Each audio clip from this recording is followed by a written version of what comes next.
Daniel Dauphin with Dauphin Horsemanship back here again, and I saw a pretty nice little video documentary interview, whatever you want to call it, with Miss Margaret Dorrance, who is the widow of the legend Tom Dorrance.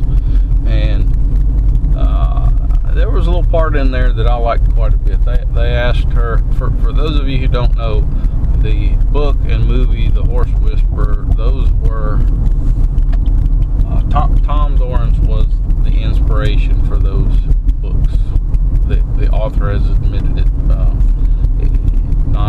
This is a historical fact. There are a few other people that have claimed to be the Horse Whisperer, and many that now claim to be Horse Whisperers, but Tom Dorrance was the original one. And so the interviewer, of course, has to ask his widow about phrases like that, and she immediately recoiled, and no, Tom was not happy about that.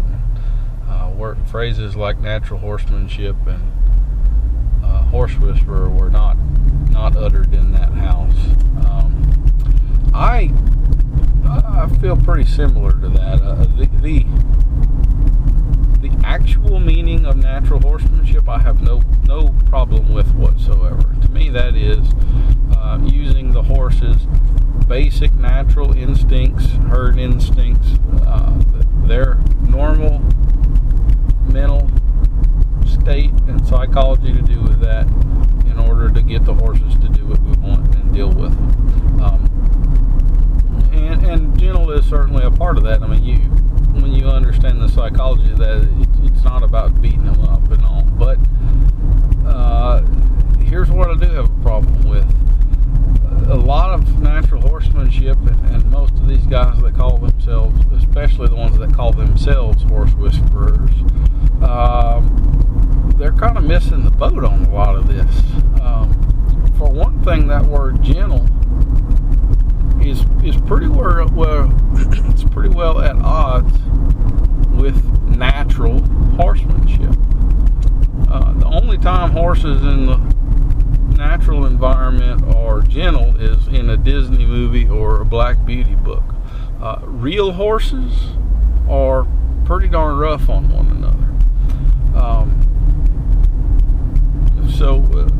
And I'll give you a real world example. If we were to take 10 strange horses, let's say your horses and a couple of my horses that aren't normally kept together, and we put them in an indoor arena that's a nice, safe environment, nothing for them, no barbed wire, no old disc in the pasture, nothing for them to get hurt on, and we put one bucket of feed in the middle of that arena, we turn those horses loose, and we just walk away and come back tomorrow morning, those horses would not have the same amount of hair on them that they had when we put them in the pen.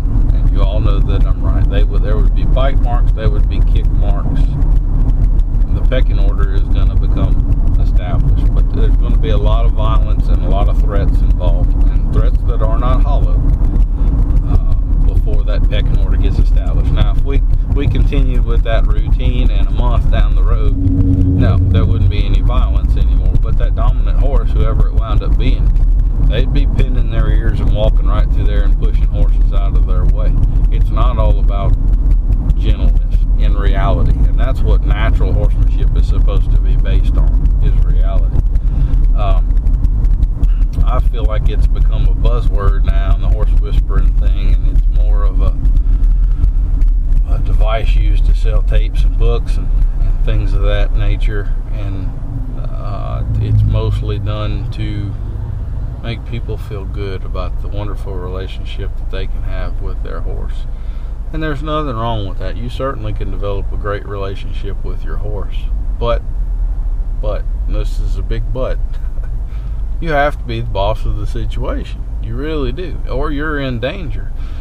I have people come to clinics and for lessons and things all the time that are plagued by this Disney version or the Black Beauty horsemanship part, and those people are the ones you really worry about getting hurt.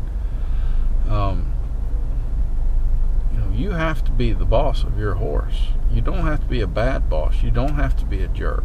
But there will come a time when you're going to have to prove to him that you are the boss of this. And if you really subscribe to natural horsemanship and you're going to treat him like other horses would treat him, that means you're going to have to put some pressure on him until he backs off. Just, to me, there's no two ways about that.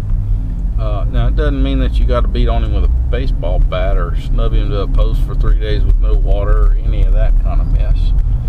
But you do definitely have to be the boss of things. And I know I can come off a little bit rough sounding to some people, particularly the black beautiers.